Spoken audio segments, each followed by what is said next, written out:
don't forget to subscribe for more reviews. Please also like. Thank you!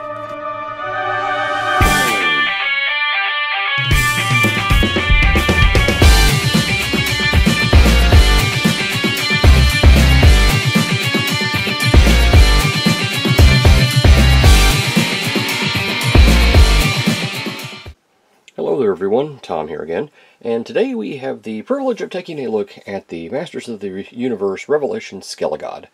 Now, if you haven't seen the six-part, was it 6 or 5? If you haven't seen Revelation, then you need to do so. I'll try not to spoil anything in case you haven't, but this is a prominent figure in, at least for a little bit. So, front of the box, back of the box, side, top, bottom. I guess that's top. The other one was bottom. Y'all know what it is. It's Saturday morning. I'm tired. Anyway.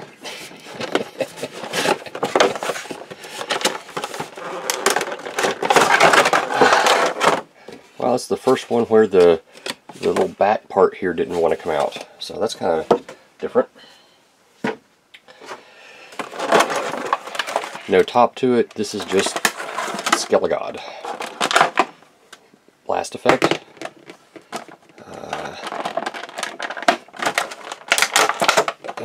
Sort of warped sort of power.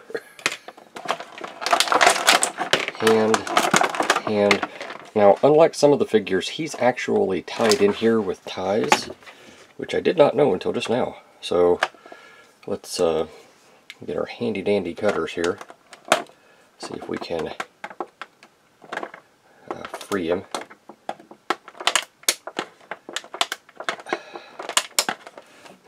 Maybe we can, maybe we can't.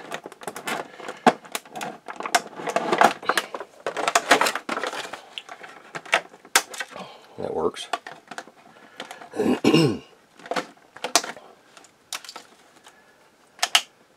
So, some of you know I teach history. And one of the things that I like to tell my students is that no person is completely good or completely evil. They're people.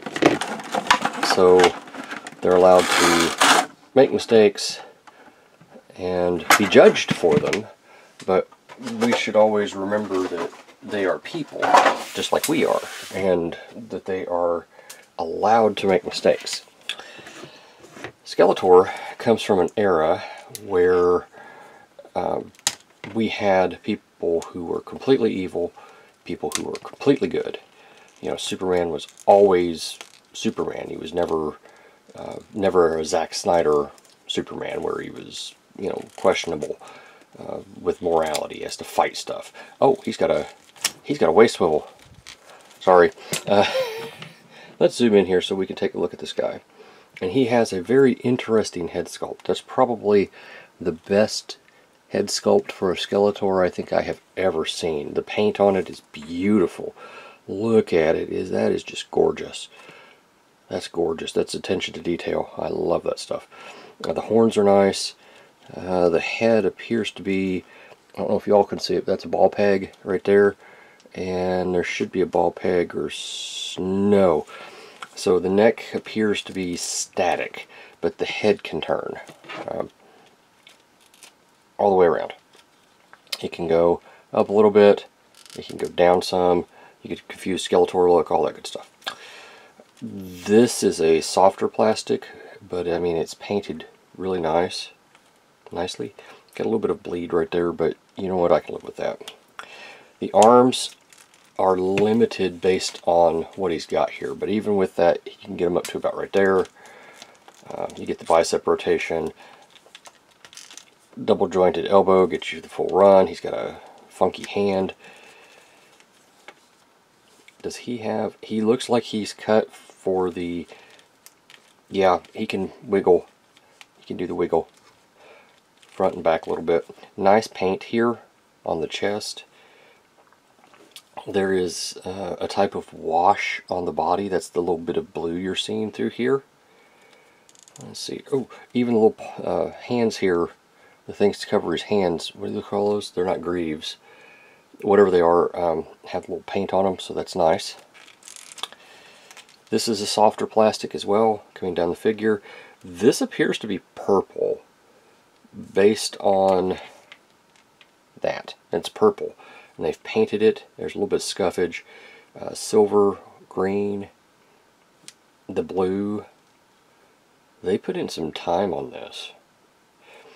Just the wash in general, coming down the figure. I mean, we've got more of these little faces right here. The legs can go out that far.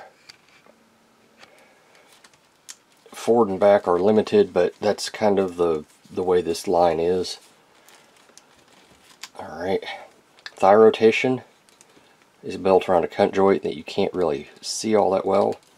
The knee is, oh, stiff as all get out.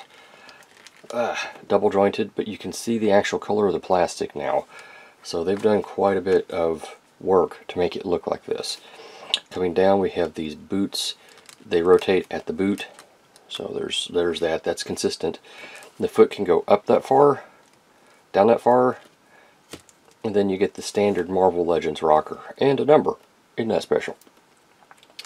Alright, so there are many things going on with this figure that I like. I like it a lot, actually.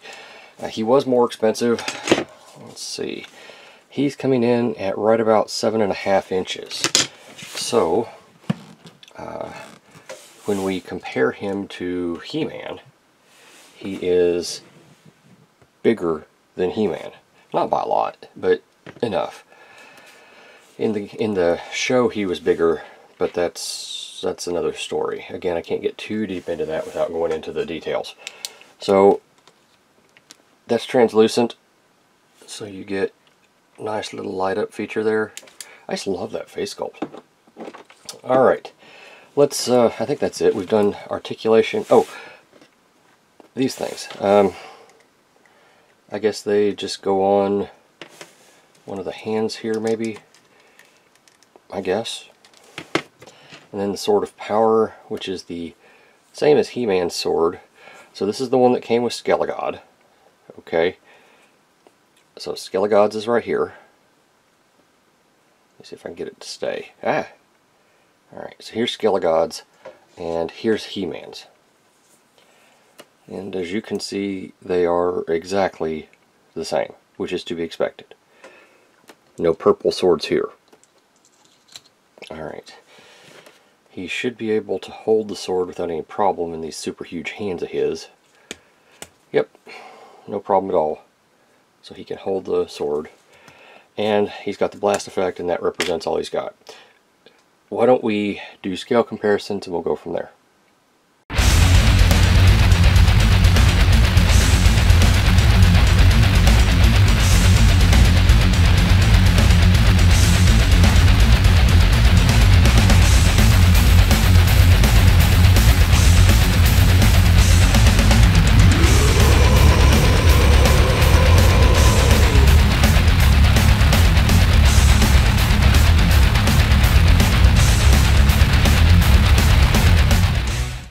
Final thoughts wise, I gotta tell you, I like this guy a lot, especially when you put him next to his original figure.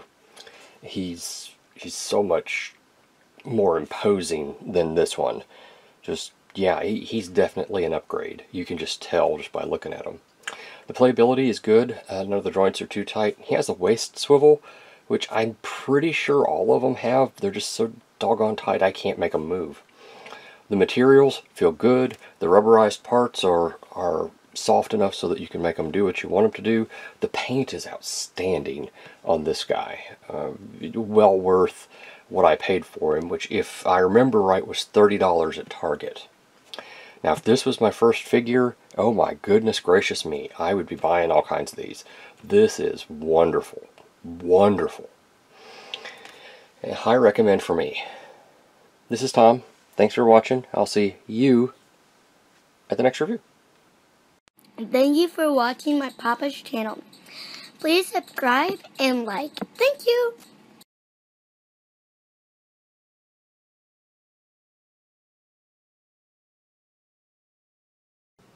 So, like, Tom wrote another book. It's like he just can't stop writing books or something. I don't understand. But he wrote another one. It's called The Djinn Chronicles Volume 2, Pain and Hope. Go read it. It's available on Amazon. Yeah, that's all I got to say. This was a paid promotion. Rah!